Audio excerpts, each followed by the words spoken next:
am out on the streets with my head in my hands. I've got no plan, only to see you again. Don't get me wrong, sometimes I like being kicked on the ground. I'm not that strong, but then I come to my senses. Yeah, I'm coming. You can feel my power, and I feel what is real when she feels me. And I feel what is real when she feels me. And I feel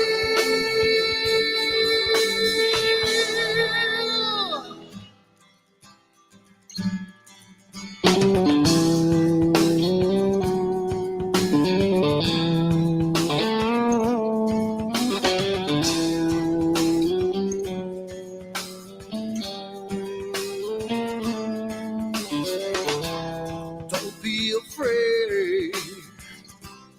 Don't do that man with the scar on his face. It's a charade. It's just the way you've been living. Yeah! I'm coming. You can feel my power. And I feel what is real when she feels me. And I feel what is real when she feels me. Yeah. And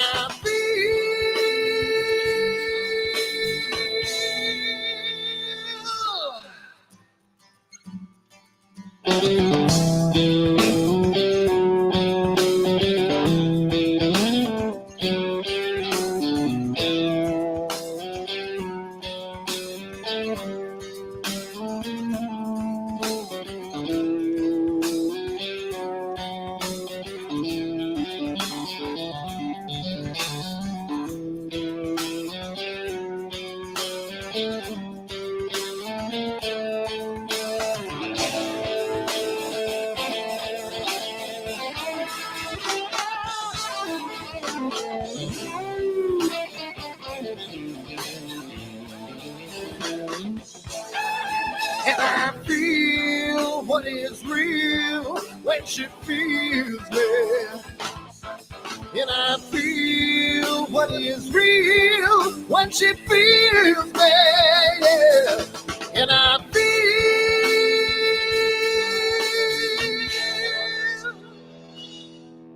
And I feel what is real when she feels me.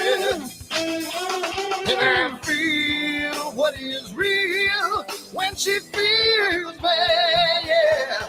And I feel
Hi everyone, Dan here, and I just wanted to put a little snippet about Astroworld and what we do because I want to start getting the word out because I think it's becoming more and more of a giant community, and I want to get the word out to some other people. So what we do at Astroworld is we hold astrophotography chats on Wednesdays at 9 p.m. and Fridays at 8 p.m. Eastern Time. And we just talk astrophotography. Wednesday's more of a techie kind of advanced intermediate, and Fridays is more of a newbie kind of thing. So if you want to check us out, and if you want to, hang out with some semi-decent people that like to go off the rails a little bit and have fun while they're doing it, come check us out at astroworldweb.com, and you can check out the schedule, and you can sign up for all the free giveaways that we do. We just gave away an Eagle 4 Pro, an Optolong filter kit, Charles Brackenstein's books, and a whole bunch of other stuff. So come to astroworldweb.com, hang out with us, have a good time, and as always, remember to keep imaging, keep educating, and clear skies. And I'll see you soon. Bye-bye.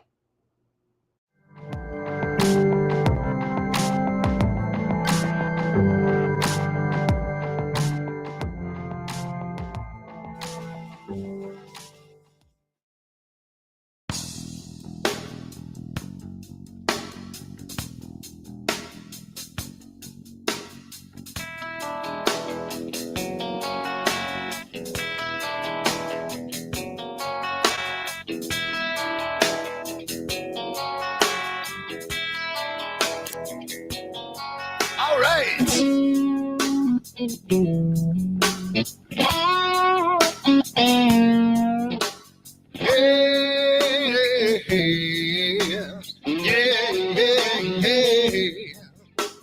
Where did my color go? Got your head in the sand. You can't be in control, using a powerful hand. I wanna be ya, I wanna see ya. Don't taste the kisses of hate. Don't try to tell me, don't try to sell me, don't try to say it's too late. You're gonna push me to the edge, back me in a corner, making me stand in your shoes. Push me to the edge, hide a little color, it's black and white and blue. Black and white and blue, yeah. All right. Yeah.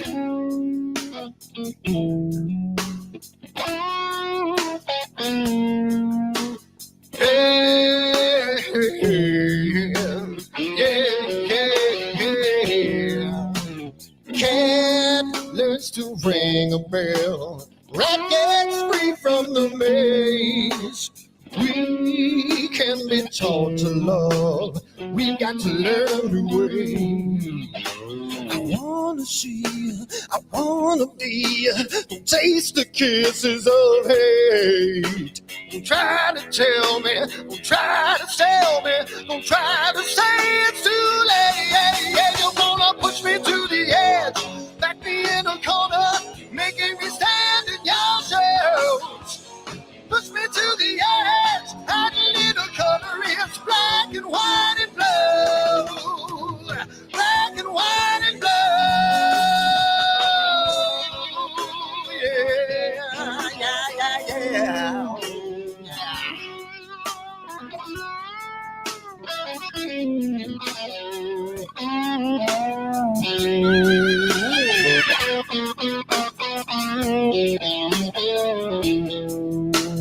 I wanna be, I wanna see, don't taste the kisses of hate. Don't try to tell me, don't try to sell me, don't try to say it's too late, late. Push me to the edge, back me in a corner, making me stand in your shoes. Push me to the edge, add a little color, it's black and white and blue. Yeah, black and white and blue. You're going black and white on the edge, back me in a corner, making me stand in your shoes. Push me to the edge, add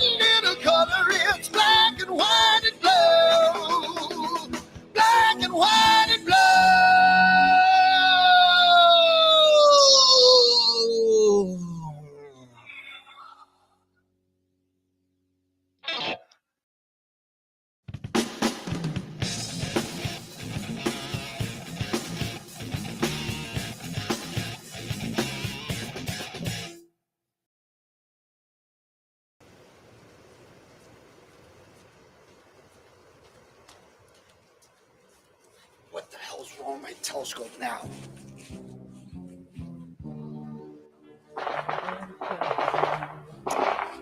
Get what's wrong with this thing.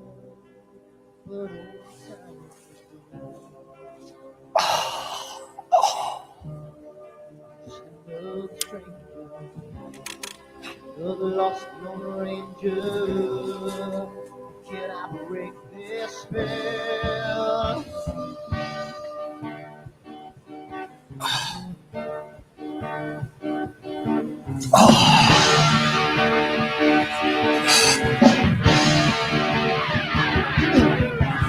Do one thing right, do I make two things wrong?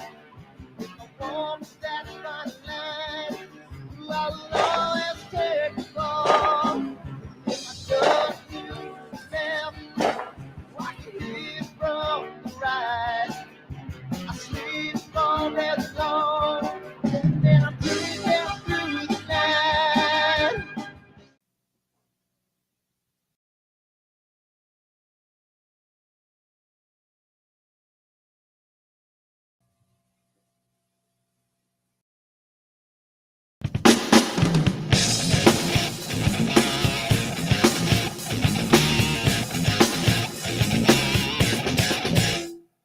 I've seen a lot of bankers, and I've seen a lot of cops. I've seen a lot of lawyers pull out all the stops. I've seen a lot of children with their parents in their hands. I felt a lot of women refuse to understand. And I don't think I understand why we're making such a fuss. And I don't think I understand what's come of all of us. And I don't think I understand why we take this world for granted. I just want to get right back to Guitar Players Planet.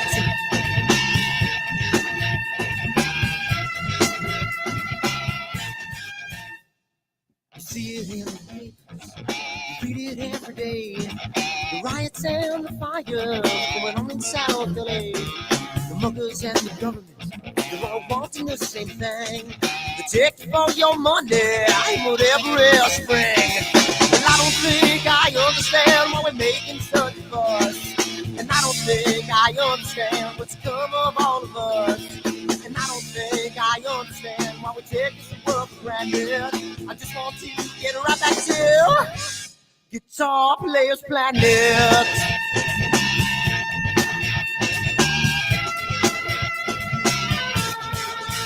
Take me.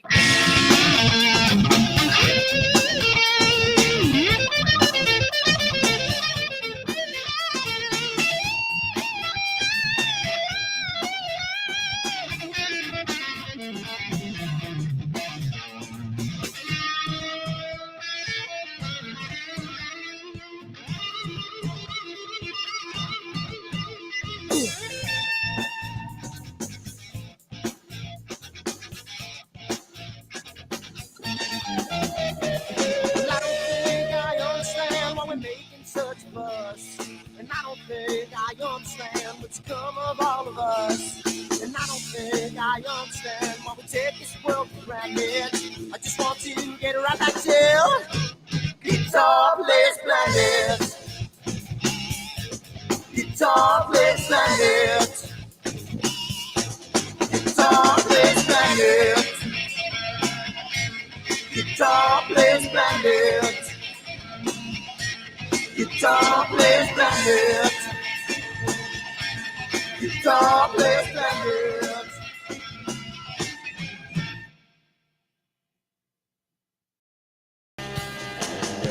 Solar eclipse. October, annular eclipse. Don't let your glasses come off.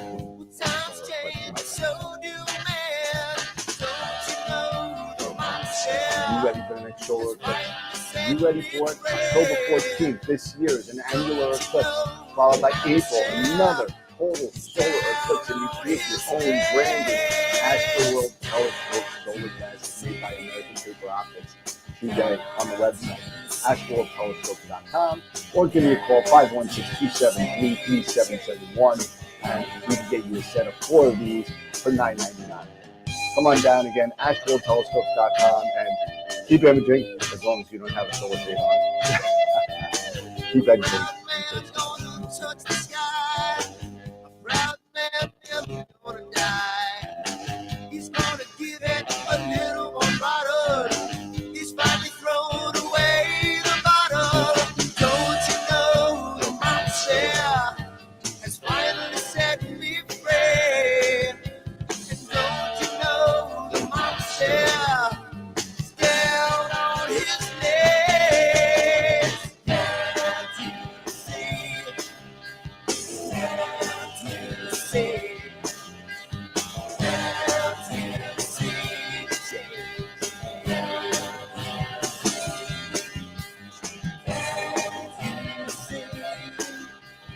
Can't you see?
Can't you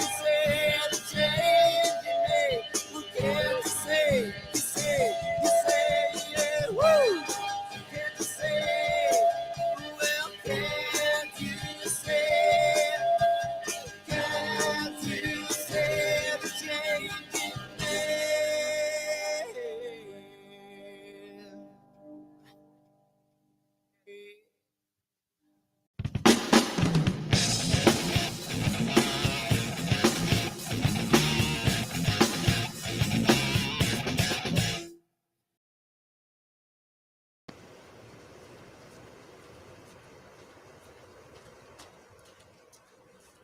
What the hell's wrong with my telescope now?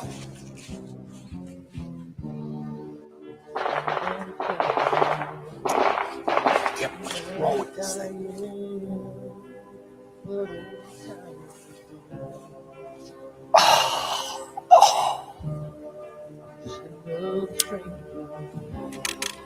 Another lost Lone Ranger.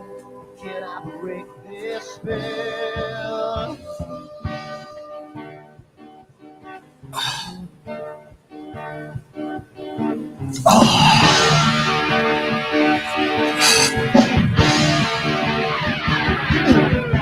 I do one thing right.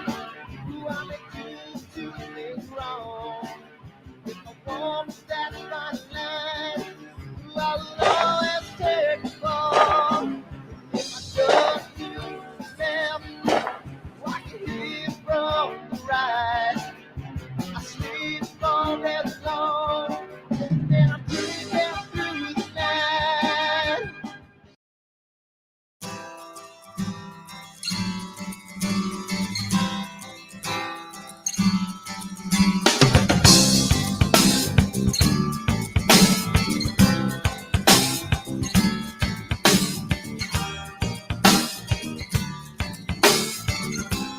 So here I am, out on the streets with my head in my hands. I've got no plans, only to see you again. Don't don't get me wrong. Sometimes I like being kicked on the ground. I'm not that strong. But then I come to my senses.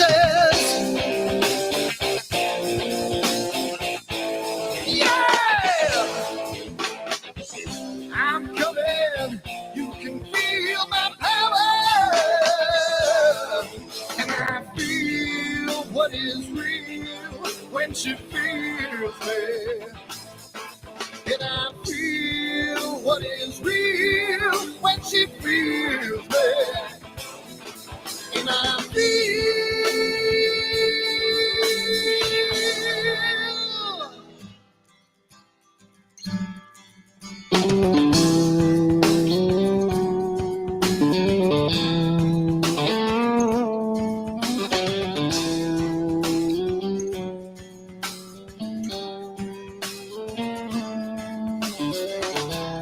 Don't be afraid.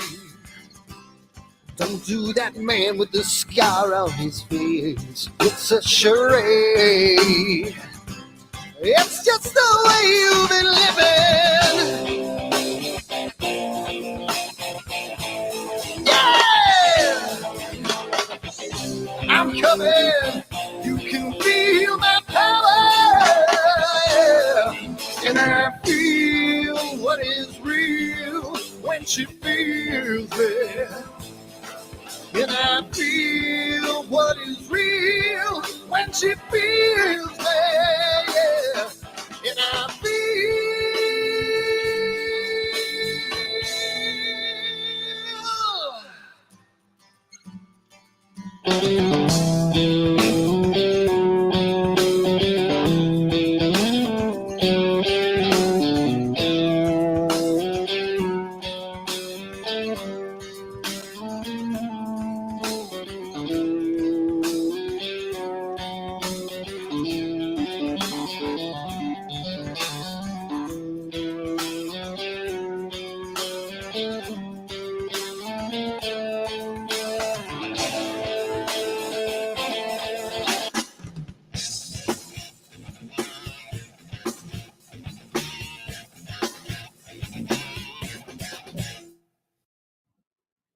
All right, we made it back from Canada. Woo! What's happening, everybody? And I strung along Ron with us. We brought him back from the up north to down south, and he's hanging out with us now and talking about.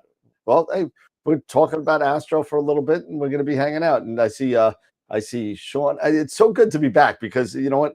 And I'm exhausted. I literally just got back at like 1 a.m. So I'm burnt out. So if I'm a little flustered today, everyone's gonna have to forgive me. But Eric, I just gotta say thank you to Eric. What a great job that you did over the past week and taking the bull by the horns and doing the show while I was gone and getting it all to work. And I know it could be a challenge. So thank you for doing that. And we're looking for more to come from the Astroworld meets Astro with Eric show. So yeah, I must have been nuts. It was like, oh my gosh, I cannot believe I'm doing this. Wait till you start hitting buttons on the stream deck and everything. Oh man.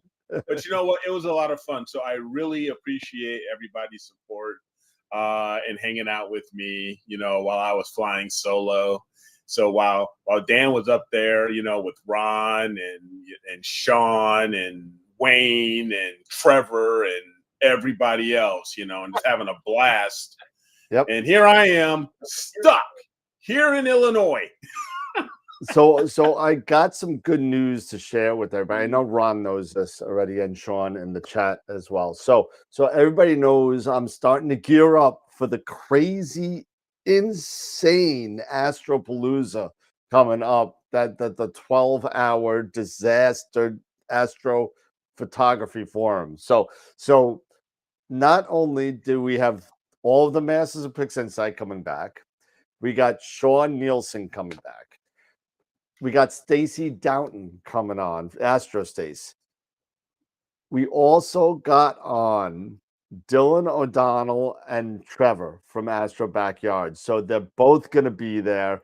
As of right now, things may change, things may happen, but just as of last week, everybody's going to be on. It's going to be crazy, and I'm sure the normal offenders will be there. The Charles Bracken, the Dr. Sass, and all those people will be on as well. So it's gonna be nuts. So we had over 2,700 views in one day. Over 27, I think it was 2,900 hours watched in one day. I want to break 5,000 hours watched that day because it's going to be sick. It's going to be 12 hours of astro. It's like it's astro porn. That's what it is. And and that's what it is. But it's going to be fun. It's going to be great. December 9th is the day. From probably 12 to 12 or 12 to 11. What is that what we did last year? We did 12, right? Yeah, it was Yeah. crazy. So 12 to like 11:30. And I know that Ron and Pete and Warren were all there at the end, watching me take a shot of whiskey at the end because it was just such a craziness. But we should really talk about the sponsors and all that kind of stuff before we get into what we brought Ron in to talk about, because he has got a milestone of his own that he wants to share. And it's going to be a lot of fun. So let's go over the sponsors really quick. I'm going to do it super fast because I know Ron's on a time clock and I'm exhausted, and Eric had his 2 shows, and we're all done this week. It's only Wednesday and we're done. So let's just do this really, really fast. And here we go. So our sponsors, now we all know that we give away some good stuff every week. And Ron, thank you for yourself, Pete, Warren, all the people at Masters of Pixinsight for being a super giant level sponsor since literally day one. So thank you for that. We also have Woodland Hills Camera and Telescopes, who also gives us some cash to give away. We give away $50 a month plus a semi big one. Probably, I think we could do, what is it, the Thanksgiving week, right? So somebody could get a Christmas present. So we're gonna do that, and we're gonna give away a $250 gift certificate for Woodland Hills Camera and Telescopes, whatever that last Friday of the month is. So that's gonna be a lot of fun. So thank you to them. Also, the other guys give away some good, great stuff. Opto Long, who's sending me more filters. Thank you. Camera Concepts also gives us cash, and Prima Luce Lab as well. So thank you so much. Also, again, the aforementioned Masters of Pixinsight at the super giant level, and IP4AP. Don't forget that. That's another great platform for tutorials regarding Pixinsight and Photoshop as well, is where they cut their teeth. So, I mean, it's really, really another great platform. A lot of great tutorials on both. And Ron, I don't want to steal Ron's thunder because he's going to be talking about what's going on with Masters of Pixinsight in about 2 seconds. So, and also, of course, at the supergiant level, us, Astroworld Telescopes. Feel free to get any of your Astro gear with us and take a look at our website, or give me a call or an email if you have any questions. So thank you so much. We also can't do any of this stuff without member support, so it's super important to have that. And I got to say thank you to all of the members of the Off the Rails members, Sean, John, and Bob. Our Quasar members, Dr. Ascari and Chris. Black Hole members. And if you want to become a member and get some perks, go to Patreon. Get on there. We have levels from like $5 to $50. You get some shirts, stickers, whole bunch of stuff from Patreon.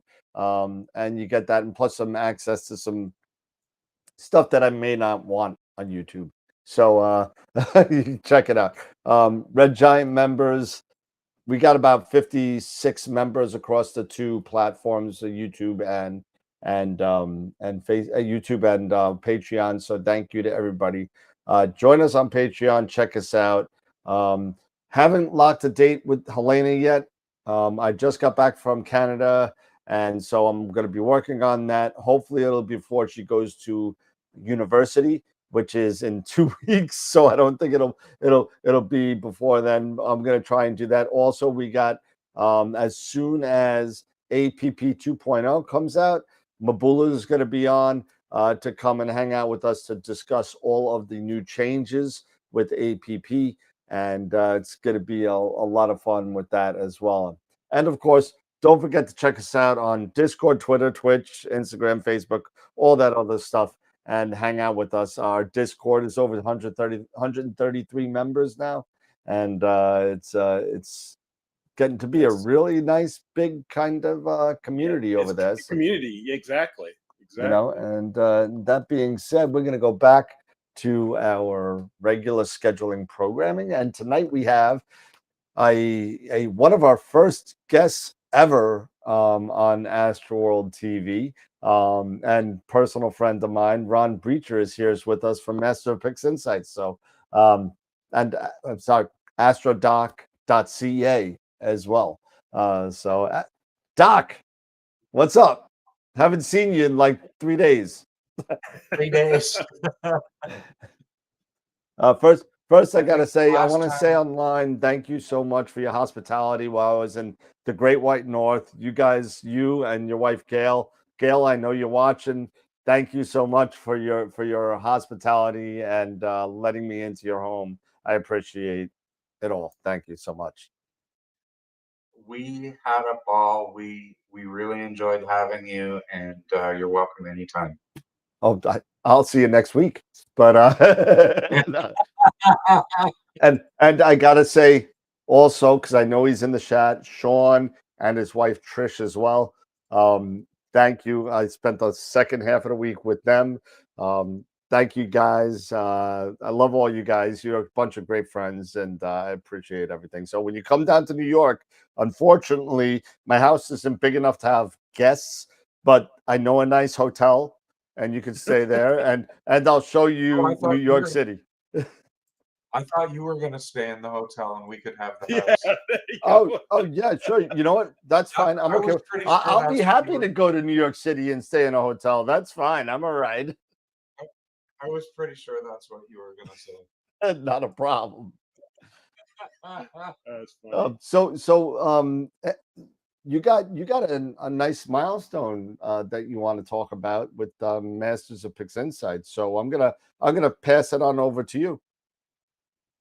Well, we're going to be coming up to our anniversary of restarting our newbie series, like starting over right from the beginning. So that's going to be in September. This is going to be our 4th time through the whole series of workshops. It's crazy. I know. You know, a lot of bad things happened during the pandemic, but Masters of Pixinsight came out of the pandemic. And, you know, the huge burst of interest that people had for astrophotography when everybody was stuck at home. Mm-hmm. And we were stuck at home too, and we couldn't get out to our students. So really nice to be able to do it online. And by the way, now Masters of Pixinsight includes IP4AP.com. So Masters of Pixinsight really has 2 parts. It has the live workshops that we do about once a month. And then it also has the subscription IP4AP stuff that includes several different series, and there's hundreds of videos on there. One was launched today. Warren produced it. There's a segment there called Astrodoc's Corner, and there's about 30 or 40 videos there. So we always try to keep up with the latest developments. Now, next week, actually a week from yesterday, we have a Photons to Photos workshop, and that's going to be pretty much all me for this one. And I'm going to be processing a photo of the Andromeda Galaxy, one-shot color photo, and do that really from start to finish live, and then people can ask questions in the chat box. Warren will answer as he goes, and really fun workshop. And Pete set up a discount coupon that you can use if you want to go to that workshop. So that's on the 29th at 7 p.m. Eastern. And the discount code is AstroWorld. And that'll be valid until that'll be valid until the 29th. And if you've already registered for this workshop, you can use it for any other workshop that you want to register for between now and the 29th. All our workshops are recorded, so you can watch the video even if you can't attend the live workshop. And that's really all I wanted to say about Masters of Pixinsight. Andromeda's coming up right now, well placed, so we thought it would be fun to process it in one-shot color. Yeah, Nice. that's awesome. And you know, we actually spent let's see, well, I spent one night with Sean over at the Starfest, which was really nice. And I just got the email from the person who won, because Astroworld Telescopes was a door prize contributor. And I got an email from the person that won the MBZ filter that and she said, thank you so much and all that. You know, it was really nice. But You mean the NBZ filter? yep. Yeah, I donated the NBZ filter. Sorry. You know, you know, I'm only Canadian by injection, nothing else. So you know, so but you know, it was really cool to do that. And did Jen just come in? I don't know if I saw her just by. I might have to jet for like a couple of minutes, but you know, let's see what happens. But so the discount code for Masters of Pixinsight is Astroworld, and it's good till the 29th, right? Yeah, it gets you $5 off. Hopefully, you'll get you $5 off the workshop on the 29th. There you But go. you can use it for any workshop, Oh, whatever so takes your fancy. go check it out. Go to mastersofpixinsight.com. Get your tutorial and your $5 off, discount code Astroworld. So that's gonna be cool. Cool. Yeah, and you know, you did a really nice job thanking the sponsors at the beginning. We do the same at Masters of Pixinsight because, boy, I don't know if everybody understands how much work it is to put these things on, and we couldn't do it without the help of our sponsors. We couldn't keep the price reasonable.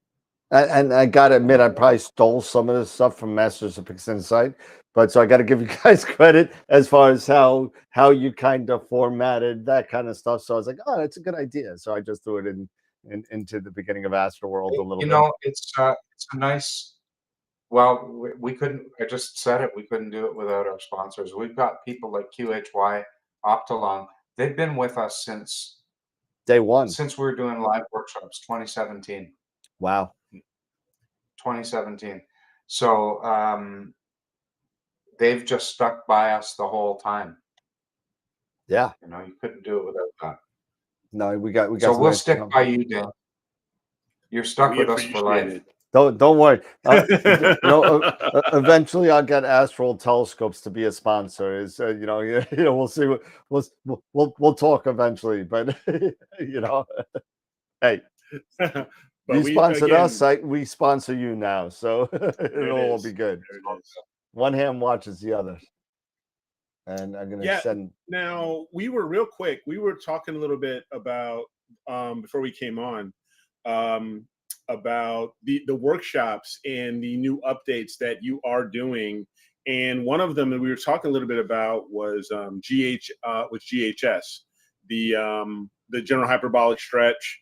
And have you used that yourself often? I know you said you guys have done some tutorials and things like that, but has that become something that you use personally quite often, or you still do you use a different method for a lot of your stuff? Yeah, personally, I would say that my workhorse for stretching is histogram transformation. Okay. Yeah. I occasionally use generalized hyperbolic stretch, mass stretch, or arcs and an H stretch. Even autohistogram when I'm just exploring, you know, when I'm just casting around for my processing workflow. I wouldn't say I use generalized hyperbolic stretch often, but you know, it's another tool in the toolbox. It has its place. For me, histogram transformation is my go-to. Lots of people love GHS, and I did do a tutorial on it in IP4AP. By the way, IP4AP, for those who don't know what it stands for, image processing for astrophotography. There you go. There it is. So I know that and I told you I was going to bring this up because I thought the photo came out unbelievable. Ron was doing some testing on a C14 on his his Paramount mount, and he's just trying some stuff out. And I don't know if you have it available or not. Yeah. But he Let me did. just get it. What's that? Go ahead. No, he did an image of the Crescent Nebula to test out this C14, and he did it at native f11, and Really? yeah, with no reducer. And I mean, I'm gonna leave it in Ron's, because he could talk to the photo a lot better than I can, because he took it, so he knows all the stuff that he did to it. But when he pops it up, I'll make it a big screen, and you can see what he got. You should see it now. Yep, and I'm gonna make you a little bigger. There we go. Now I don't see what you see. I'm just looking at this picture. But this is the first light picture with a Celestron Edge HD 14-inch telescope. It's the largest aperture scope I've imaged with. The previous largest scope I imaged with was a 10-inch Newtonian. This is really promising. This is only 2.5 hours of HA03 and RGB. If it was 20 hours, I think there would be even more detail, but here it is, and it's amazing. And I also have, let's see if I can just find it quickly. That's just 2 hours? No. How many hours? 2.5 hours. 2.5 hours? That's each channel, right? No, 2.5 hours total. Oh, okay. All right. That's just amazing. And just give me 1 second. I'm gonna see if I can find Yeah, so that's 2.5 hours f11 Total. at like a Bortle 5, right? Ron? 5, 6. Yeah, it's crazy. Well, Bortle, probably Bortle 5 to 6. Yep. Okay. Yeah, and I'll show you another couple that I'm working on. I need to get more data. And Chris is asking which camera were you using?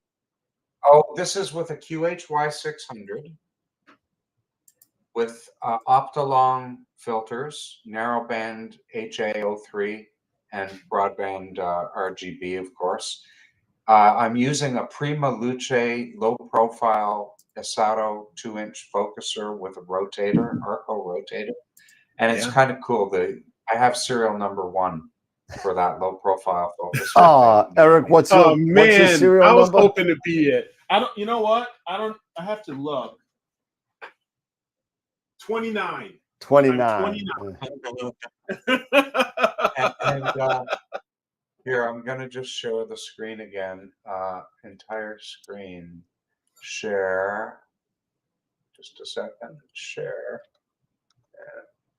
Oh, yeah. So Forgot about the ring. Yep. Yeah, this is HA. This is HA03 RGB. And wow, and that's the Ring Nebula. Yeah, I know. You don't really see the ring looking like this too often. No, you don't. But yeah, that's the ring. I love that little galaxy you got up there. This is a native f11. I'm trying to. Oh yeah, there's the third one that I've done with this setup, the OWL cluster. So this is looking like a really promising scope. I had to. Sorry about that. I had to troubleshoot a few things, which is normal with new equipment. But I think that's behind me now, and all I need is for the sky to clear, and looks like we might have Friday, Saturday, Sunday. There you go. There you go. Maybe. Right before the moon gets a little too big, Yeah, I can still shoot HA and 03. Sure. Sure. Mm-hmm. Absolutely. And that's probably when I'm going to give the AVX a go and put the 8-inch with the Asato. It'll be the Virgin Voyage for me using the Asato and using Nina now with this guy. And I'm looking forward to it. I'm really looking forward to utilizing this focuser, with this telescope, just like you are using, Ron, with your 14-inch, and I know it's gonna be a blast. It's gonna be a blast using it, I think, because it's as I mentioned even in my video how critical focus is, especially when you're at these long focal lengths, when you're over 1200 1300 millimeter focal lengths and beyond, how focus is so much more critical. And having this Asato on here versus what I have been using, I know it's going to be awesome. So it's going to be some good time. Yeah, and you I know what? hope what you're going to find that I hope what you're going to find is that it's completely uneventful. A really Yeah. good focuser, any good equipment basically disappears into the background and you never notice it. Yes. And You that's only notice something stuff that that's we should maybe like. I mean, everybody sits there and says, I'm going to buy this focuser or this camera or this whatever, and it's the same with anything else. And I'm gonna go back to golf for a little bit because that's a little bit. I know a little bit about it. I'm not a golfer anymore, but I used to golf. But you know, I used to play with these crappy clubs. These things were just like, it was $199 for the set. I mean, it was, I may as well have been playing with a cricket club. And I'm sitting there and playing, and I spent, once I said, you know what? Once I spent a little bit of money on better clubs, I've noticed that my playing got better as well. So, to the point though, sometimes when you got better equipment, you get a better result. Yeah. Now you got to balance that with knowledge of the equipment and knowledge of what you're doing, and that's where masters of Pixinsight and tutorials come in. But it's just, if you don't have that balance and you have all the best equipment, it's kind of like, again, golf. I was watching this guy come up. He comes up and he's got like this rolling cart that's a remote control with all of his clubs following him and everything. And he's got the GPS, everything. And he's dressed to the T. He's got a $1,200 driver, and he gets up there and takes these swings that are just perfect. And then he goes up, he hits to the ball, and he shanks it, and he ends up in the trees because he didn't know how to play. Yeah. Yeah.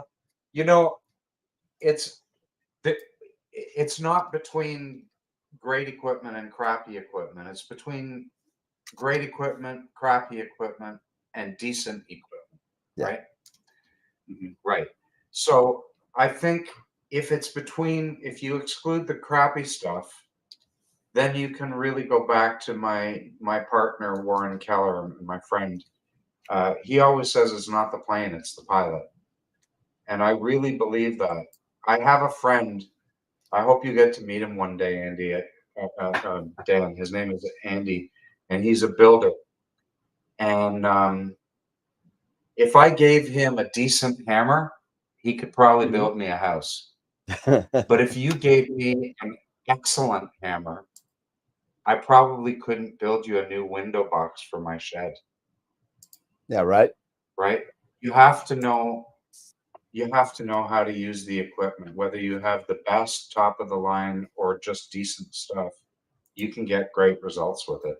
You can, but that's to the point that you gotta, just because you're a pilot doesn't mean you know how to fly a plane necessarily. Yeah. You gotta have the knowledge to kind of hit the right buttons and do the right things and put the flaps down in the right way, or like to your saying with the hammer, You know, if you're hitting a nail from the side, you're not going to build anything. You got to know how to hit it, what kind of force to hit it at. So to that point, yeah, you know, there's a lot to do with the pilot, and you could get a lot done with I'm not going to say substandard equipment. You know what I mean? You can get stuff like that. That's really good. But I mean, correct me if I'm wrong, Ron, Eric, correct me if I'm wrong. It's going to take you a little bit more of a know-how to get It takes practice. and well, to get around all the problems that you got to come up with that better equipment doesn't have.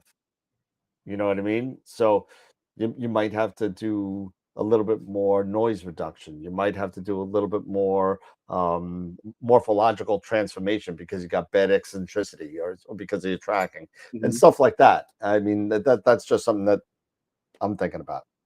Yeah, I mean, everything in astrophotography is a compromise, right? Like if you spend a ton of money on a great camera, but you put it on a crappy mount, you're always going to have really nicely captured oblong stars. Yep.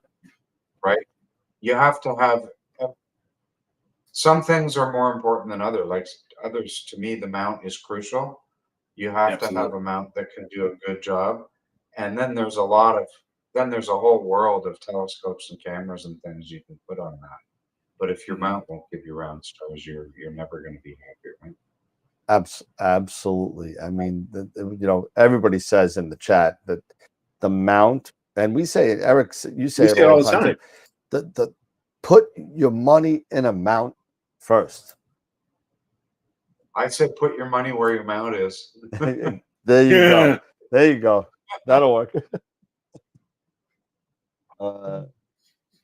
Now, as we talk about, you know, we bring up some, you know, very good points here about how the mount is the heart of everything. The mount is the key to, you know, all of this, but is the key to getting, you know, is the key to getting started with getting a great image, right?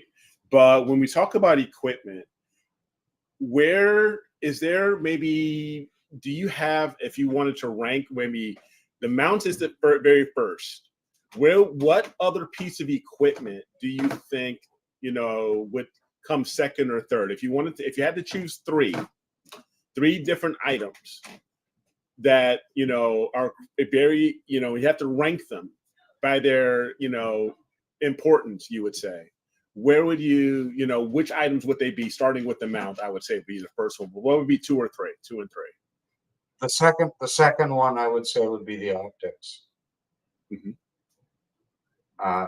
Again, doesn't matter what detector you put behind bad optics, you're never going to get a good result. I think there are more detector choices for good detectors than there are for great optics.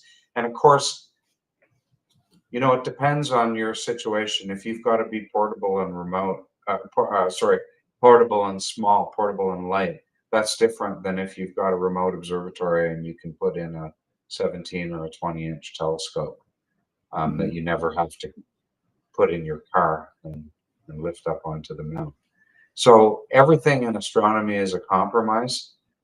You kind of have to pick everything together, or you end up with the law of unintended consequences. So you get the mount, make sure you get enough capacity that's going to be more than you're ever going to want to put on there.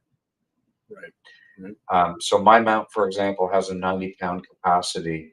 I had about 50 pounds on it before. I have about 70 pounds on it now. So still room to grow if I wanted to. Then when you get to the optics, there's a lot of choices for good optics, but you really want to pick the telescope and the camera together, right? Because you want to match, there's two things you want to match. You want to match the size of the sensor to the size of the image circle of the telescope. Yep. There it is. And you want to match the size of the pixels to the focal length of the telescope. And if you do both of those two things, then you're going to have a well-matched optic and camera pair. Now, I'm gonna be I'm going to be Simon Cowell here again. There has been discussion on the show in prior shows regarding the importance or unimportance of proper sampling techniques when it comes to matching scope to camera. So there's one side, and I won't say everyone who watches the show knows what side I'm on, but there's one side that says, get the picture right on camera first. Sample it right so you have good shaped stars and whatever. And the other side says, who cares if the stars are blocky? I could always drizzle. So where do you stand? Or I could, what would you do if go ahead. For me, it's I'm in that first camp, because you can't necessarily fix everything in post-processing. If you start out with the right equipment, with the right sampling, at the right match for, like we say, the mount, the optics, the camera, if we going off of those three as the top three, for example, once you get those right, it's going to make the in my opinion, it's going to make the processing and everything that much easier for you. Yeah. Rod? So that's me. I'm in that camp. So I'm in the first camp, and I know you are as well. I'm in the first camp too. Slightly different rationale. Okay. But I would say don't get your nose out of joint. The best equipment is the equipment you already have. And sampling only matters in certain kinds of photography. So for example, if you're doing nightscape photography or Milky Way shots, you're never going to be properly sampled, and who cares? Who cares? If you're inspecting one of my stars in a wide field Milky Way shot, you're looking at the wrong thing. That's not what the artist was trying to get you to notice. Correct. Right? Now, if you're looking at a deep sky shot of a star cluster where the stars are the stars of the show, now sampling becomes important. And undersampling, you get those blocky stars. You're only going to notice them at big magnification. Yep. Oversampling in some ways is worse. If you're significantly oversampled, it probably means you paid too much for your mount. Yeah. Right? It probably means you spent too much on your equipment, because you could get the same kind of sampling with a smaller focal length, which would mean you could probably buy a smaller mount. Yeah. So oversampling creates a financial problem for some people. It definitely can. Absolutely, it can. Ideally, what I would do is, this is assuming you don't already own the equipment. Okay. I would figure out what scope do you want? What's the ideal pixel size and to go with that, and then get the biggest chip that you can afford, because you might change scopes in the future. Yep. Right. And I would go that way.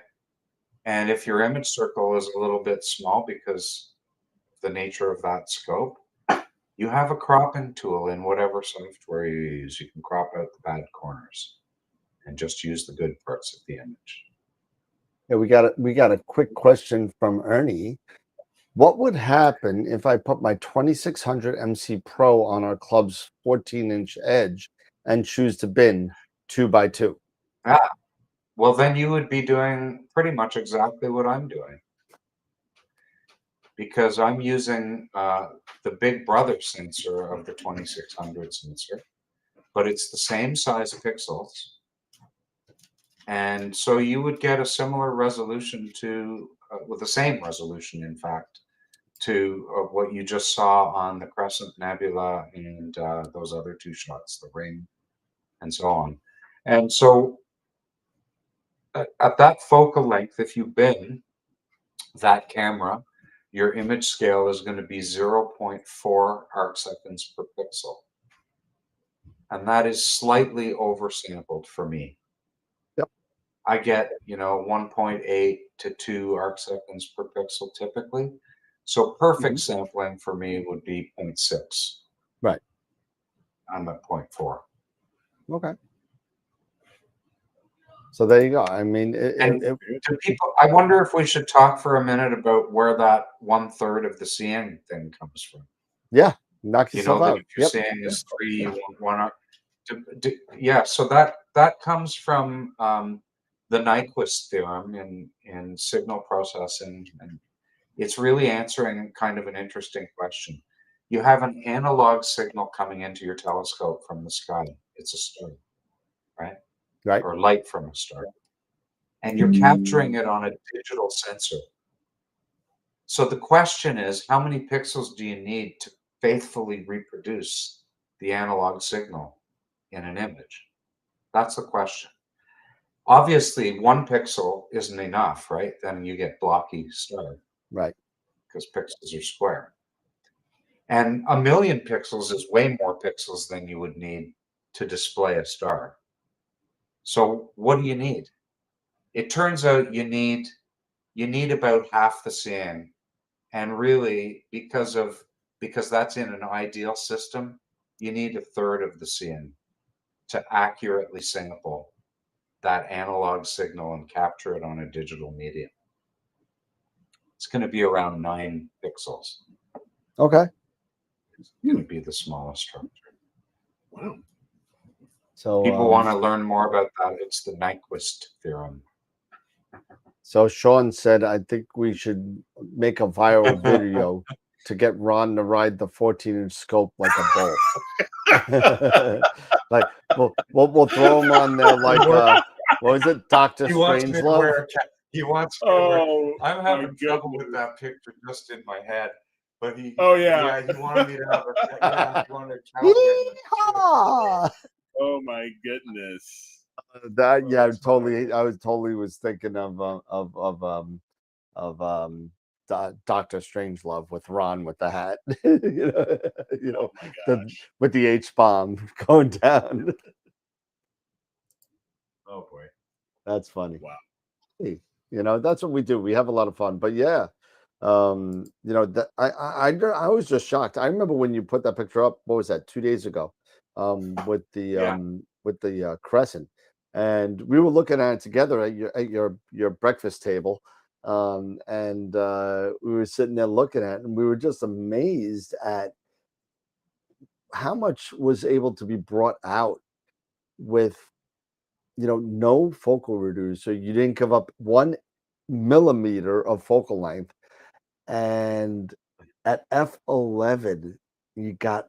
But can you show that picture one more time, because I thought something was amazing, and part of this picture always gets me, and whenever I see the crescent at deep resolution, it just is amazing to me. And let's see. All right, the it's part 3,912 millimeter focal length. the part that amazes me is there is at about 11:30 at the top, if north is yeah, okay, come down a little bit, and there's a bright star to the right. Nope, the other right. Yeah, that whole wispy arc of blue right there. It literally just arcs over, and it's like that star is like zooming through the Crescent Nebula. It's and when you have resolution like that can bring out that detail, it just is so amazing that I mean, it's a great picture. I love that picture. And then for 2.5 hours with f11 and no reducer, I was just shocked to hell. I really was. And that's what really surprises me so much, is because you hear so much about f10, f11, it's slow, It's a slow scope, you know, slow focal ratio. Mhm. So sometimes when I think of that, I equate in my mind personally that I have to spend multiple, I mean, like, you know, we were saying earlier, like 20 hours or something. I have to spend so much time on that particular target because I need to make sure I'm gathering all the data, you know, that I can per light frame. Yeah. And so that it's a really incredible, you know, image. And it just this is something that teaches me as well personally, that maybe the whole mindset of the slow telescope, I need to reprocess that in my mind as far as the I, amount of time I possibly need, especially in my pinning on my skies and stuff like that. yeah, the thing about it is it's still true. At f11, you still need you still need a lot more exposure time to get equivalent brightness to what you would get at a faster focal ratio. But even though that's true, there's a lot that's changed, and we haven't really caught up in our minds. The shift from CCD to CMOS is huge. CMOS cameras have higher quantum efficiency, right? So more of the photons get counted when they come into the telescope. Yep. The optics of some of these longer focal lengths are better than they ever were in the past. And also going back to the camera, much lower read noise.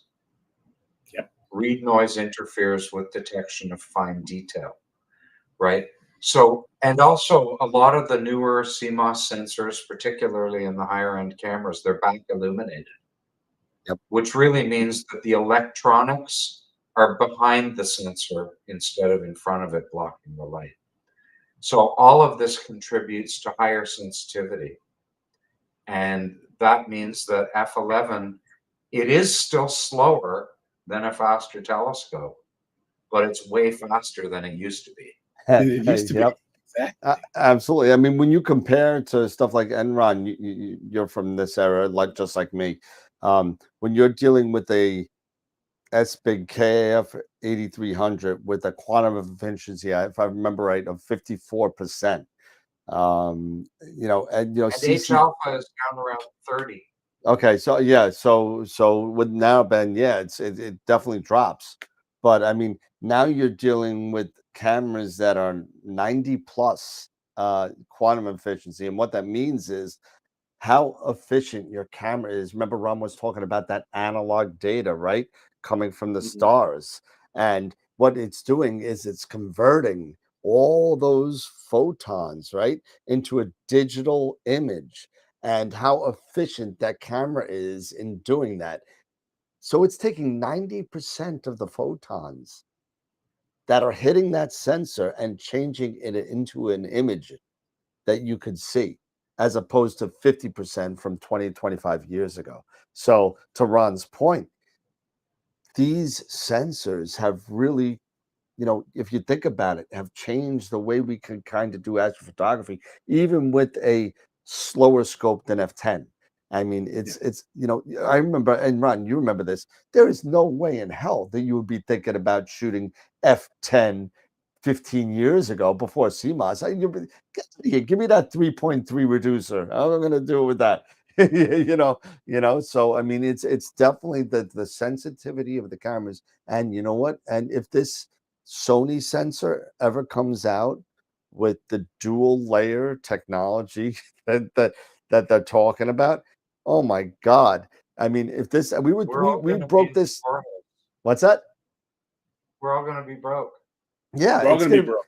yeah, it'll be $12,000 for the camera, but I mean, we'll still buy it. But but It's going to be like Grandpa or Skyshed Pod S. Exactly. do I need to eat, or do I need to do how far can I go before my wife divorces me? Uh-huh. Or but Exactly. yeah. Norm had brought up had a comment here. He made the comment that, Ron, your stars look good but he's always heard that you never get good stars on a Schmidt Cassegrain. Wow. And Okay. this is definitely one of those, images that definitely shows, with optics and everything and having that right equipment. That's not necessarily true. That's not true. You can get nice sharp stars. Yeah, you can get nice sharp stars. You can. Yeah, you can. Absolutely. With the right pixel scale, and if you make the pixels big enough, you can make the stars really sharp. You can make them 1 pixel sharp. Yeah. That's undersampling. Yep. The real question is, can you get really nice stars when you're properly sampled? And the answer with these Edge HD optics seems to be yes. Like, I'm not, I'm a refractor guy. I'm using this scope because I thought it would be fun, and Celestron wanted me to use it, see what I could do with it. And so far, it's really performing well. That's awesome. I mean, I'm That's looking great. I don't forward. expect that to change, by the way. I haven't even checked the collimation yet. I'm waiting for a crappy night at full moon to do them. Yep. It's performing so well now that every chance I get, I'll be imaging. There you go. Wow. Dave was saying, put a 3-time Barlow on it and try some planetary. Planetary and DSO is such a different beast. They are such different monsters. So get a load of this. If I unbind my camera, my image scale would be 0.19 arc seconds per pixel. And that's probably low enough to do some planetary imaging. And I'll get back to you on that because I plan to try that experiment with my deep sky camera when I can, when the planets are well placed for me. At under 0.2 arc seconds per pixel, I might be able to do a decent job on Jupiter and Saturn, even without Barlow. So we'll see what happens. You're only doing ROI imaging anyway. So, I mean, Exactly. So. And that would allow me to have the guider going and not have to, I hate the thought of disassembling a setup that I have working to put in a planetary camera where I have no experience with planetary imaging, really. I'd rather try out with the setup that I already have. And by the way, I love planetary visual. We didn't get to use it, but I have a 20-inch and a 10-inch Dob. Well, the last time I was there in October, we took the 10 out, and got a chance to look through that. Pretty nice. Oh yeah, that's a handmade scope. I know that was a homemade scope. I know. I ground the mirror myself. I had arms like a gorilla. and now we're all just getting old. So Dan, let me ask you. Let me ask you. What were some takeaways, for you, being at Starfest and everything? I'd be kind of, I'm curious to know, and I'm sure be our viewer membership as well.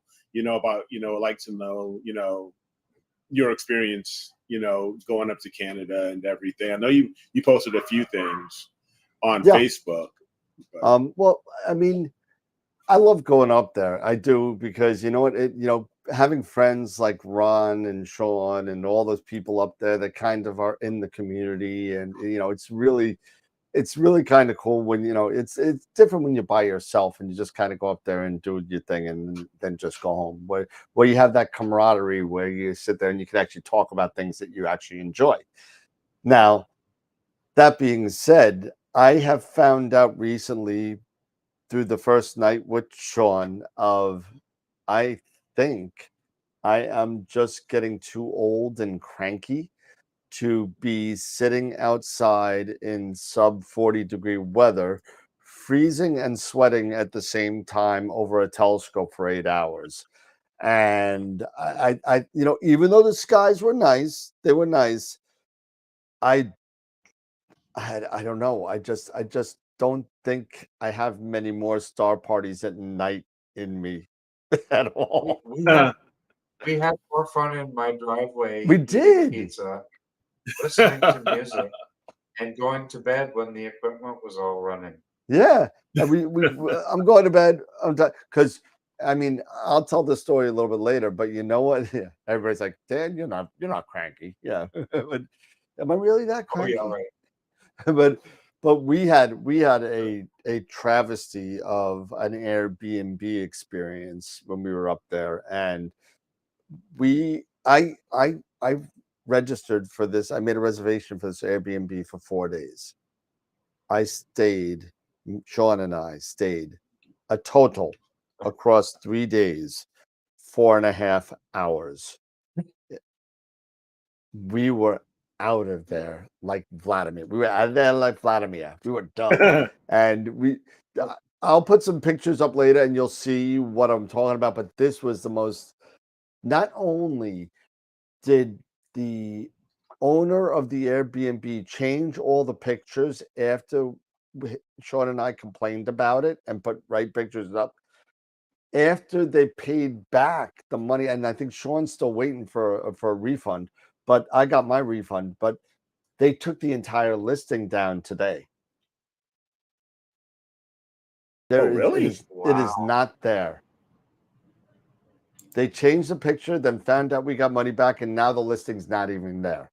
So you could thank Sean and myself for getting a really bad B&B off the where was it? Where was it? It was in Mount Airbnb. Forest, Yeah. Ontario. So if I you hope you're not talking about my house. no, at least your house didn't have a really creepy baby staring at you. And you know what was even scarier? You know what? I have a picture of it. I'm going to pull it up in a second. So I need you guys to fill in a little bit while I'm looking for it. But there was an Astroworld member in Sean's room. Yes, there was, and we'll show it to you. What? Give me a second, and I'll show it to you. Oh yeah, okay.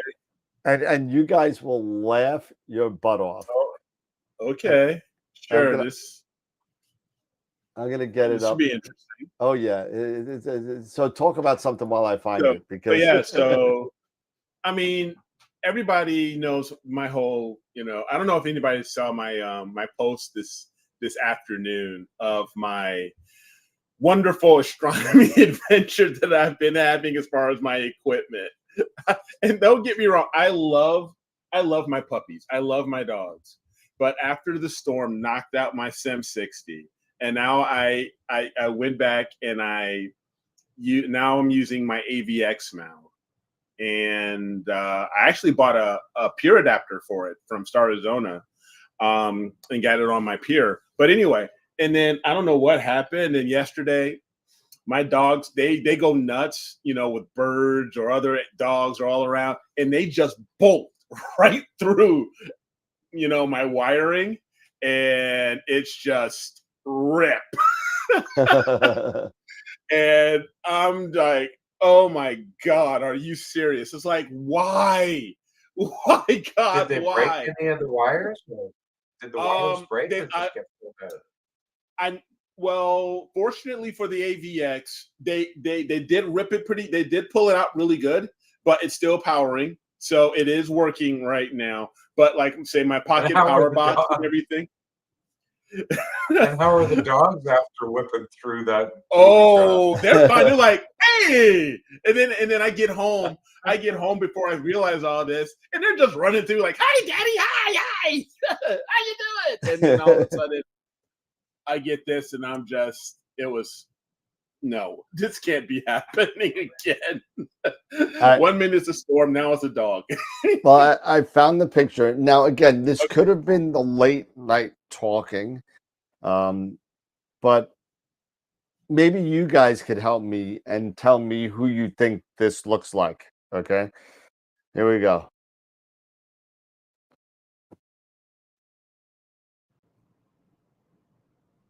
Tell me that doesn't look like Scott. I'm not. Oh God, yes. Looks like Scott. Oh, you were wrong, dude. And the funny That's thing so is, and wrong. I couldn't find the video, but you pull that little string at the bottom, and his arms go up like he's winning, like this. Oh no. It looked like Scott to me. I thought it was funny. All you need, all we need is, you know, just get some cheese or some Cheetos and just sprinkle a little on there. So Oh wow, that was the baby sketch that was looking at me over my bed. oh man, that's a horror movie just waiting. What the hell is that? That's just oh man, that's just It was creepy. no. scary. I'm out of there. No, I'm out of there. But one of the things, and I got to give props to Wayne, and I got a picture here. So take a look. But I only got the end of it. That So Wayne Parker put Astroworld on display at the Thank you, NYAA Wayne. Starfest. So thank you to Wayne and Skyshed for doing that. Well, not only that, he also spoke very highly of Sean, Trevor, Luca Matico, Masters of Pixinsight, and all the rest of the guys. I know I'm missing somebody. There was a fourth person up there, but I gotta get out of this. So there we go. So I thought that was funny. So we'll see. But no, that's awesome. Thanks, Wayne, really, for that Oh, shout out. That's awesome. Don't give me the video. Oh, so here you go. Right. Oh, is that? Let me pause this, and we'll Is bring Wayne him on. on? He's in the chat, but here's the video. Here you go. You ready? Yeah, go for it. Yeah, go.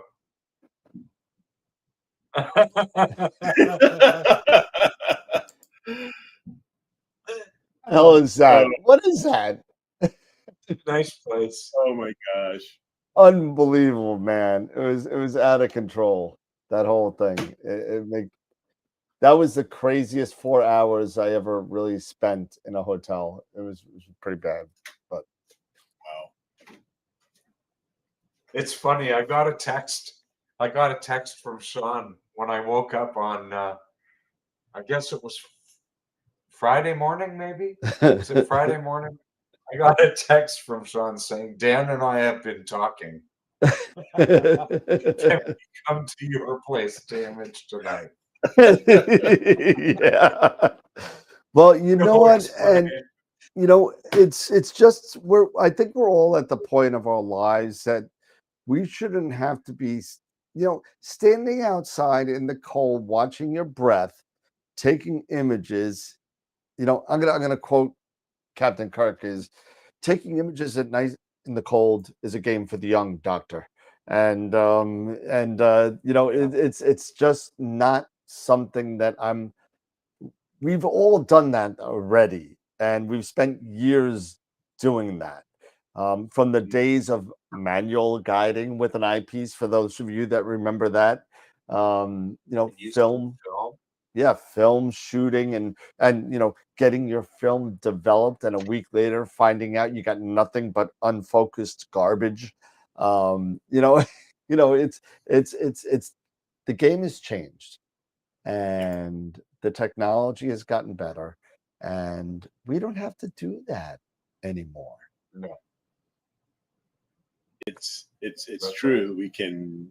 It's really, really true. I mean, the way the technology has shaped the hobby, especially the past 5 some years, it's amazing. You have a lot of different tools now that have just changed the game so much, from equipment to processing and processing tools like art, RC's exterminator tools and stuff like that, and or just it's just so many things that have just come out within the past few years that have just been so awesome. Yep. And it's been great. It's been great. And like Wayne Parker, who I know is in the chat, who said in his presentation at Starfest, we are in the golden age of astro imaging right now. We're here. And when you go back, and I hope I could get his presentation, because it was really, really cool. He went all the way back to the 30s and shown what they were, imaging, the actual, people don't know the whole thing, where plate solving came into effect and what it actually means. Now we say, well, you take a picture and the computer takes a picture and it finds out where you're pointing. Plate solving was actually done with actual plates. And take a look at it. And he went into that, and it was very, very cool to kind of know that, going all the way up unto the 2020s, and almost 100 years of astrophotography went over, and it was pretty kind of cool to see the progression over 90 something years. And if I can get that, Wayne, send me that video and I'll put it on as a special Astroworld show on like a Thursday night. I'll throw it on there, so send it to me. Right. So Dan, I'm gonna have to split. I have to split. Yeah. No. We knew that you gotta kind of do what you gotta do. Yeah. Yep. Before I go, I just want to say again that coupon code. Yep. Astroworld will get you $5 off next week's workshop. And if I can share my screen for 1 second. Yep. I've got. This is the photo that I'm going to be making, or the data set I'm going to be using is the one that I used to make this photo. This was made a while ago, so now we have some of these new tools from Russ Croman and so on, but I'm going to be working up this image in that workshop on the 29th. So hopefully I'll see some of you there. And if you did already register for that workshop, you can use any of the you can use that discount on any workshop. Nice. There you go. So don't forget Astroworld. Go to Masters of Pixinsight, sign up for any workshop, put that in the coupon code, and $5 off. $5. That's it. $5. $5. Okay, I'm trying to turn off the screen sharing, but it doesn't seem to be letting me. Maybe Oh, wait. I have to share something first. Hold on a minute. Yep. I might have to share something. There first, you go. And there you go. Sharing. There's Andromeda. Yeah. Oh yeah. Did I? Is it still visible to you now? Yeah, Andromeda. Yeah, Andromeda's up now. Yep. Now we can see it. Okay. Sorry, I didn't know if you could see it before, but yeah, this is the data set I'm going to be processing. So Nice. This was shot with an FSQ 106 and a 1-shot color camera. Boy, who knew you could do such amazing stuff with 1-shot color? Yeah. I mean, I guess we all did, because we all started. Many of us started with DSLRs. Yep. Right, and there were all that is true. Color. Yep. Yes, they were. I mean, So I started with film, and then I went to a digital Rebel. And that's where a lot of people started with the Rebel. I started with the Rebel XT. That's what I started with. Yeah, me too. I had a modified Rebel XT. Yep, I couldn't afford the modified one, but I threw it up there, and yeah, it got some really, really cool stuff. So don't be afraid. And just like Ron said at the beginning of the show, it doesn't matter how big your pocketbook is. Use whatever you have just to get started. You have a camera, you have a scope, you have an iPhone, throw it on there, take images, learn the process, and then go from there.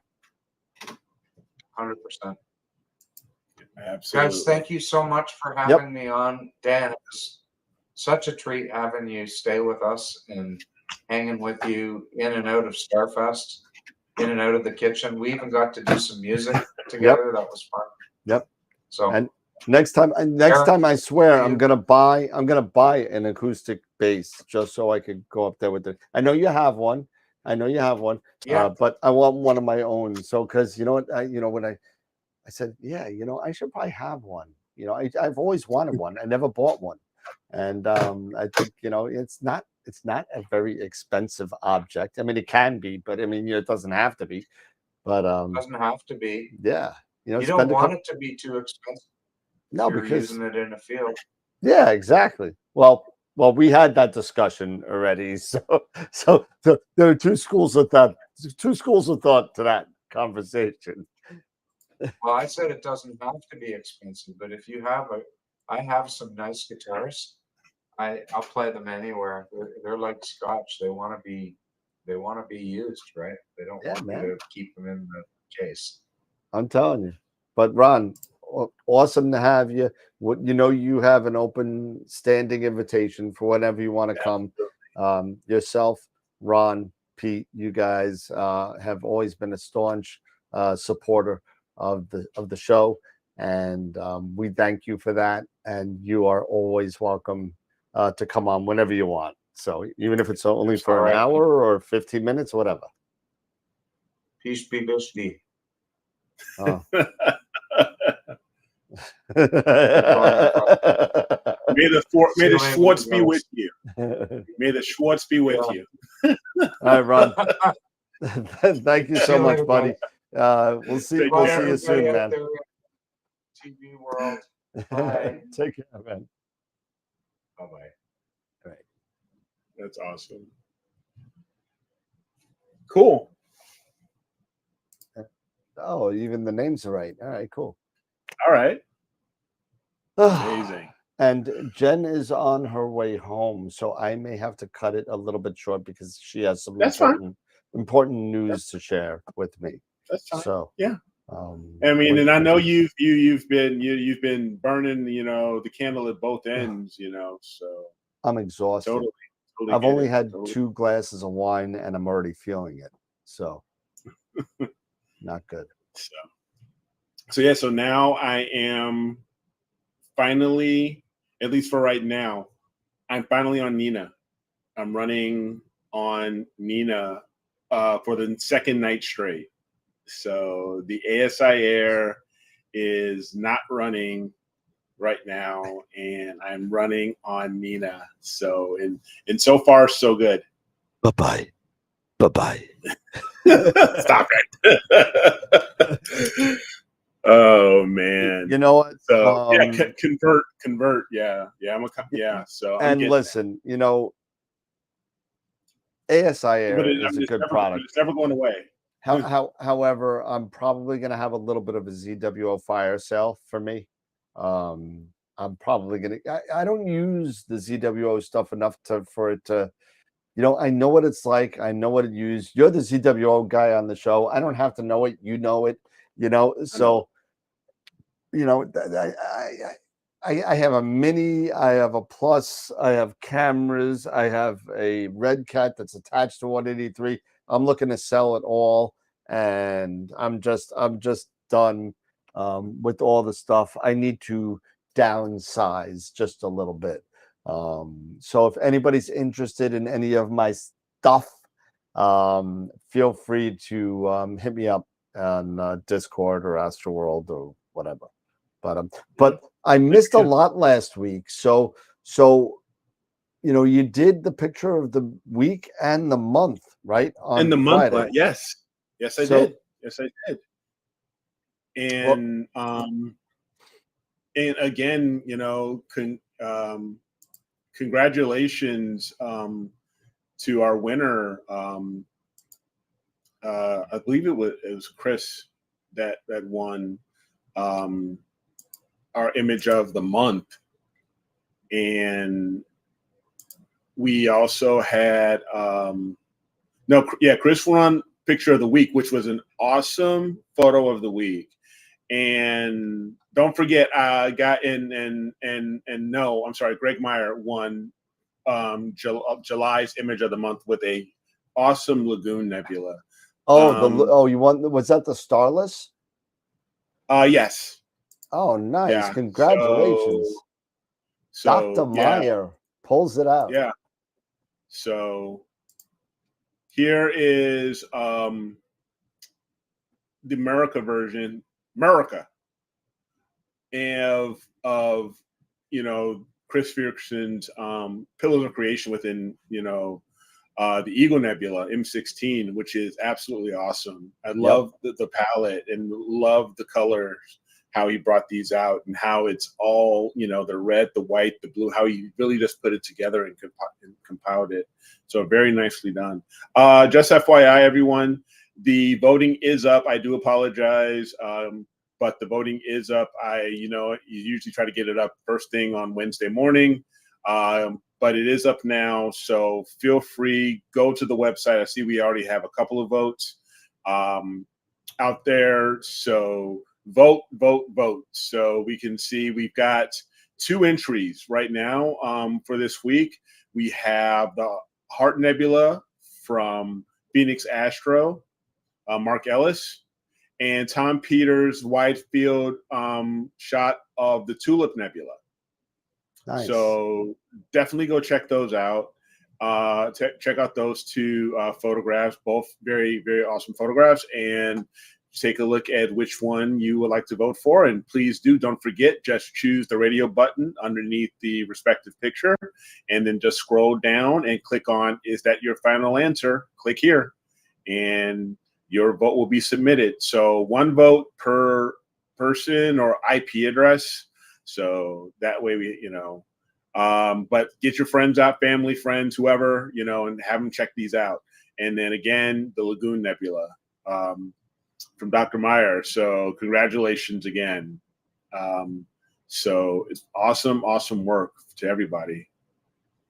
Nice. Awesome.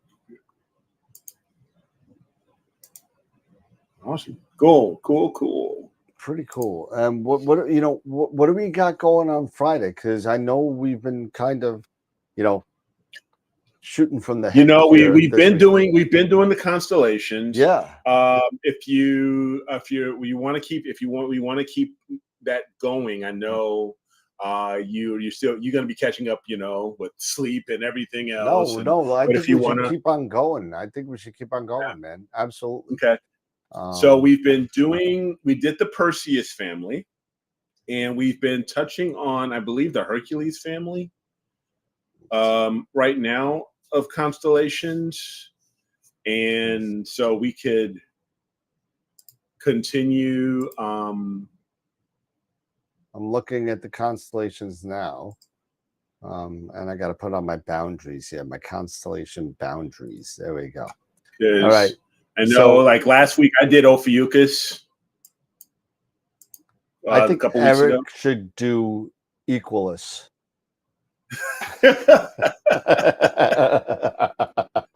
Where there's nothing in there. You've already done it. There is not. You've already done it. In there, there is stars. I think I'm zoomed in so far, and there's only some IC stuff. There's a ZW2108 group, which you need probably like a 0.5 meter telescope to kind of see anything. But so let's see. So we already did the Summer Triangle stuff. We already did Ophiuchus, right? Yep. Well, we have some stuff that we could do. Hold on. So we have Scutum, which might be interesting. Okay. And let's see what else. I'm just trying to follow the line here. Because like I said, we've got we did the Perseus family, and right now we did Hercules, and I did Hercules. We did Sagittarius. We did Aquila. So those are 2 of the Hercules family. So we can keep going there. I mean, there's Hercules itself, if we want to go there. There's Scutum. There's Serpens. There's Hydra. Did we do Lyra? I know that Jesse was supposed to do Lyra. And Lyra, was supposed to be Jesse. So we haven't gone there yet. So well, there's let's see there's if several. she has. We'll leave that to her and see Yeah. if she actually did anything there. So how about? Do you want to go after Hercules and I can go after Vulpecula? Sure, why not?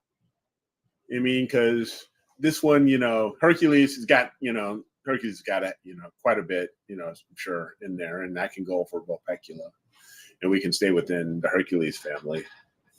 Yeah, why don't we do that? And then so that'll be fine. So you do Vulpecca, I'll do Hercules. That's fine. Yeah, that'll work. Cool. Hercules and for the, Hercules. Don't think that's not getting on my presentation. So oh God, it's gonna happen. But so that being said, I mean, just throwing it out there to the, I don't know how many people are watching right now. How many? We got 26 still watching.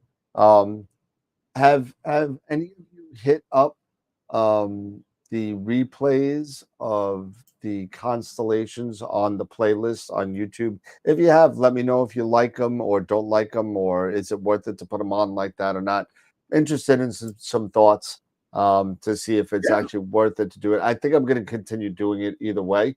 And it's literally just that part of the show that talks about the constellation, so people could actually go and just look at the constellation, and sooner or later hopefully we'll have 88 files in there, and we'll go from there. So if you liked it, let me know. If it's worth it, let me know. If it's not worth it, let me know.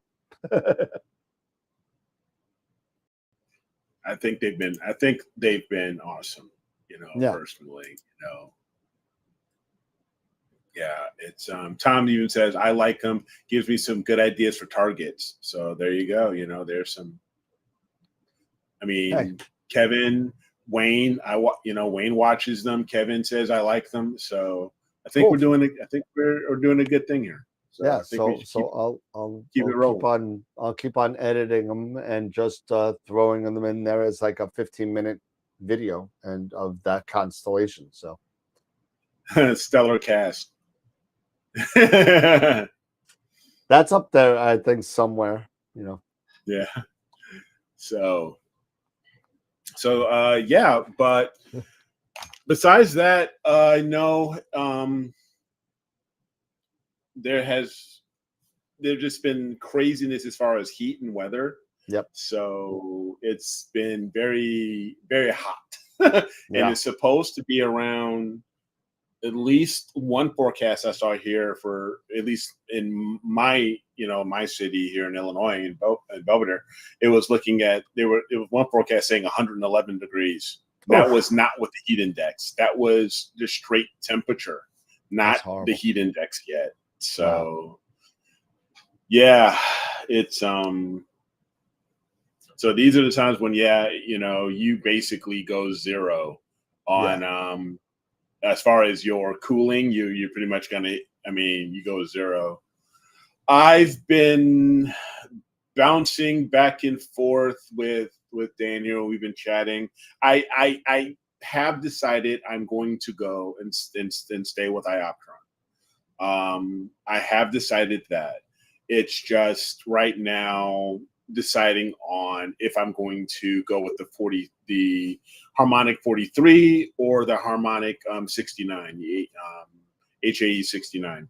So that's just been the thing. And when Ron had mentioned using his mount, it made me think, how, when you mentioned his payload and, going up, because you just never know. And as far as your payload capacity and everything, it makes me, it really is making me think very hard on it.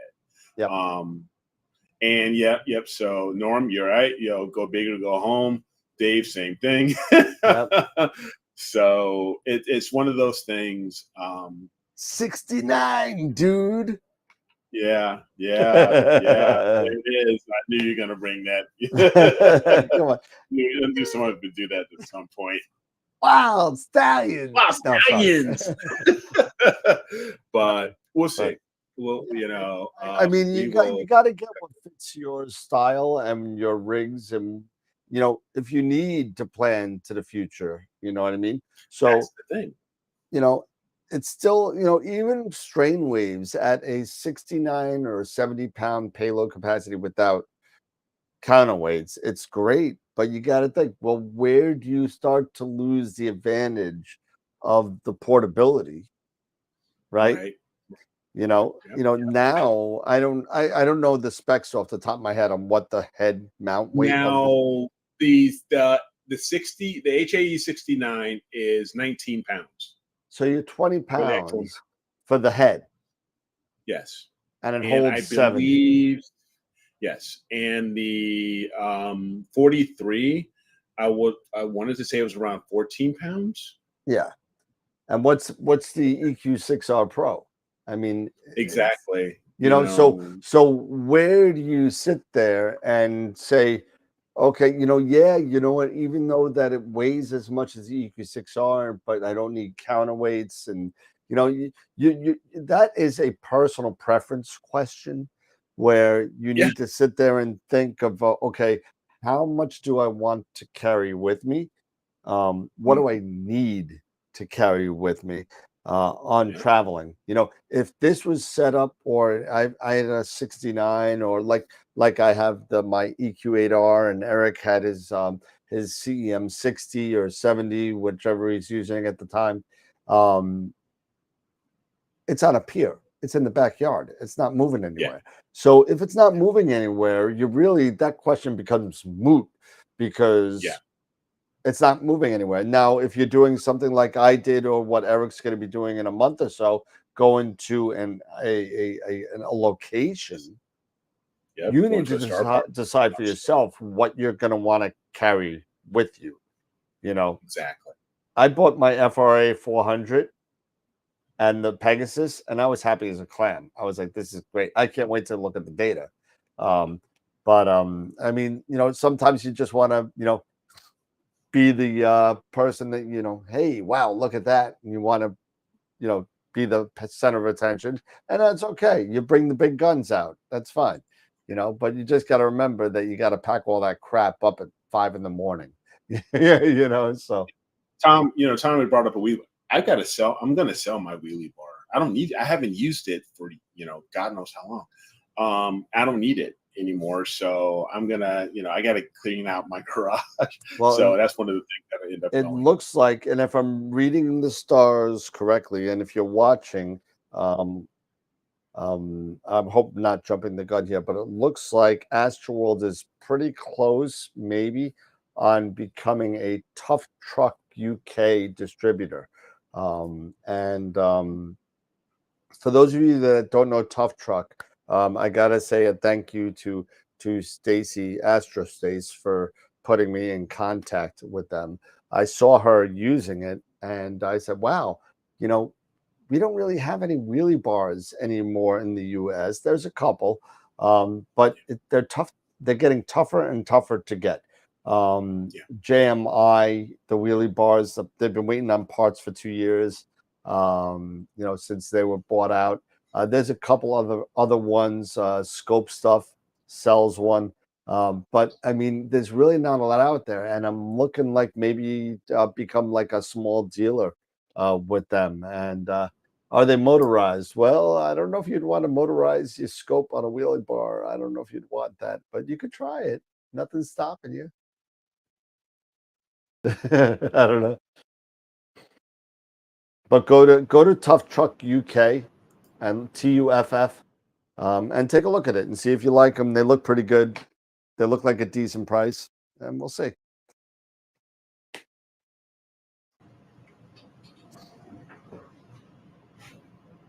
Nice. Anything else? No, nothing else.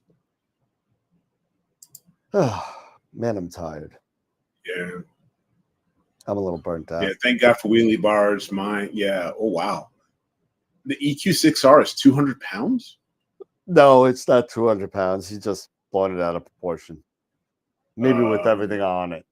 maybe with everything he's got on it. But the EQ6R is heavy. I mean, I think the mount head itself is like 32 pounds. It's pretty heavy. Wow. Yeah. Okay. All So right. yeah, I mean, the decision on the mount, it's being narrowed down, but yeah, we'll get there. We'll get there. Yep. Well, when you're ready to make that And I Ioptron still gotta, order, let me know. I will, but we gotta. So I gotta get I just gotta get a the pocket power box ordered. Oh no! Oh, After my I dog- sent you a invoice for Okay, that. cool. I'll So take care of that. Awesome. Thanks, man. yeah, so I have one literally upstairs. I can mail it to you tomorrow. Cool. Cool. Sounds good. Sounds good.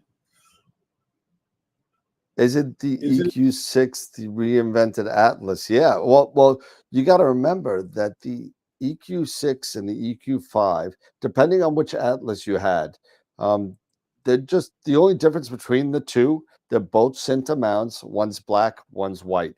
I mean, there's really no difference on the innards. There's no difference on the gearing.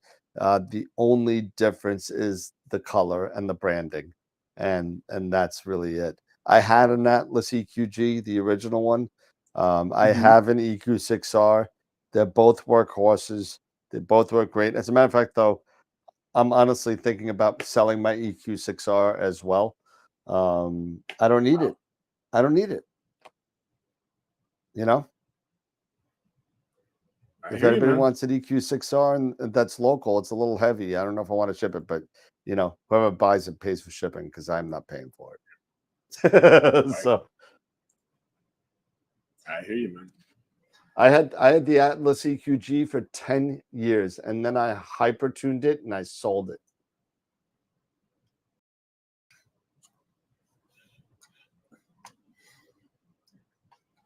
Yeah, it's not 200 pounds. Yeah. It just may feel like 200 pounds at 4 May o'clock in feel the like morning. it. Yeah. 4 May o'clock feel in the like it. morning, it gets heavier as the hour. The mount weight is equal to 2 times the amount of time you stayed outside plus the amount of beers you drank. So, so that is a scientific term. It's called drunken astrolifting. Okay. Hey, there you go. So I'm kind of curious, even with this heat out, what were you what did you get out? What were you imaging? What were you targeting? Or did you target, with the Pegasus? In Canada? And when you were in Canada. Oh, I literally I spent the 2 days getting more data on the Seahorse. That's it. Okay.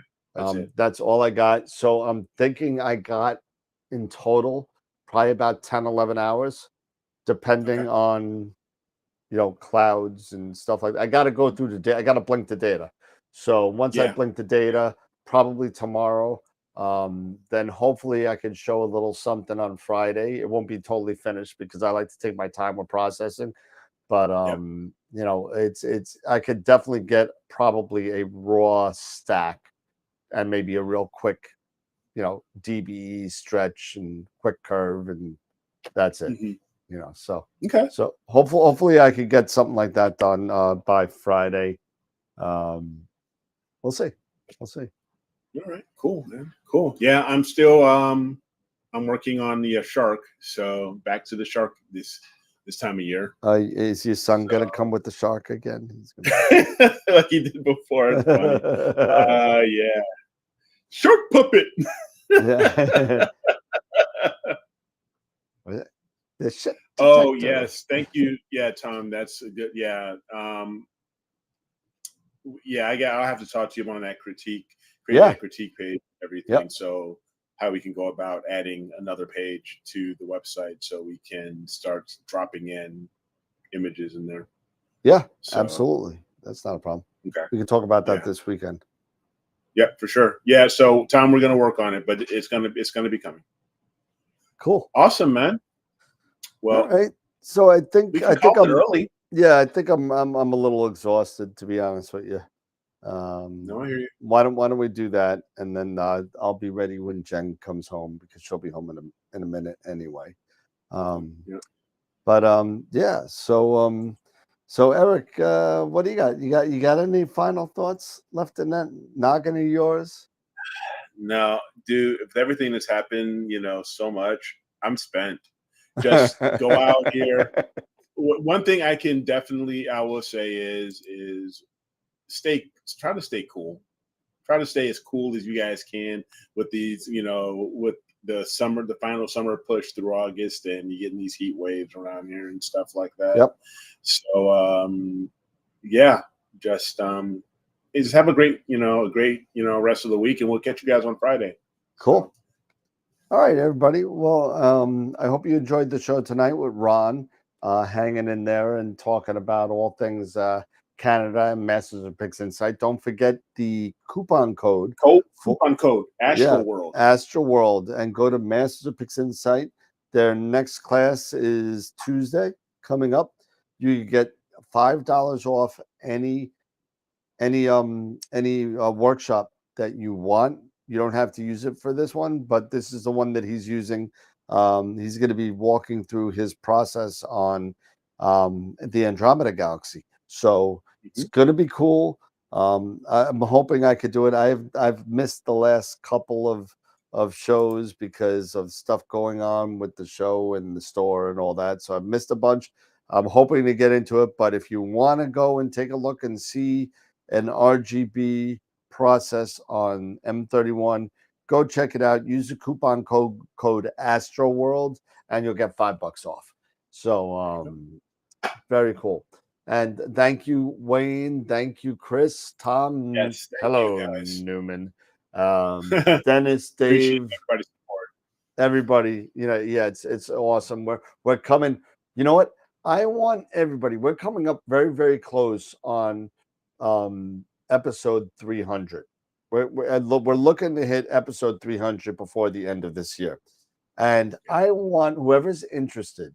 I would love to have some people do some testimonials, like a 1-minute video on how the show has helped you and what the show means to you. That's great.